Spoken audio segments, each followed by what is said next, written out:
నమస్తే పెద్దమ్మా. చంద్రబాబు నాయుడు గారి పరిపాలన ఎలా ఉన్నది పెద్దమ్మా? బాగుంది. ఆయన ఇది వల్లనే మేము కొంత పైసలు ఇస్తాను. ముసలి ముక్క 4,000 జీతం పింఛన్ ఇస్తున్నాడు కాబట్టి అన్ని ఉండాలో మాకు మేలుగా ఉన్నది. అన్ని రకాల మేలు ఉన్నదమ్మా. మేలు ఉన్నది. అందరు సంతోషంగా ఉన్నారా?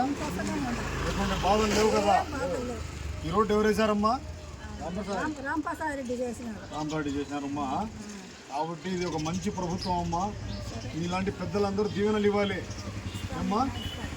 చంద్రబాబు గారు నీరుండి నూరేళ్ళు ఉండాలా. మళ్ళీ ఇక్కడ ఎమ్మెల్యేగా రాంప్రసాద్ రెడ్డి గారు గెలవాలి. తెలుగుదేశం ప్రభుత్వం అధికారంలోకి రావాలి.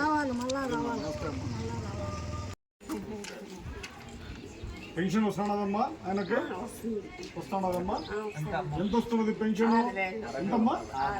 6,000 రూపాయలు వస్తున్నది. ఎందుకమ్మా 6,000 రూపాయలు వస్తున్నది ఆయనకు? మూగోడు. ఇంత పెద్ద డబ్బు ఎవరైనా ఇచ్చినారమ్మా? 6,000 ఎవరు ఇవ్వలే. ఇస్తున్నది ఎవరు?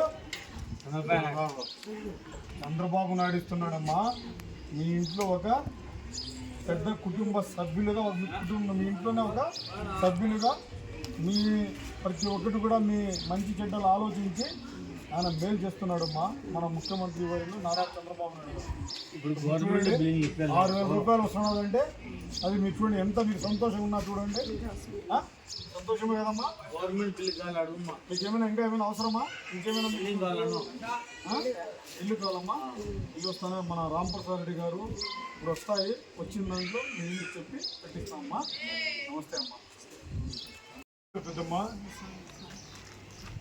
చంద్రబాబు నాయుడు గారి పరిపాలన ఎలా ఉందమ్మా?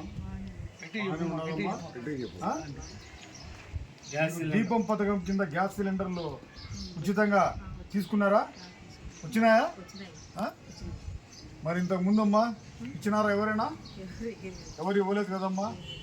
మరి చంద్రబాబు నాయుడు గారి పరిపాలన మంచి పరిపాలన కదమ్మా.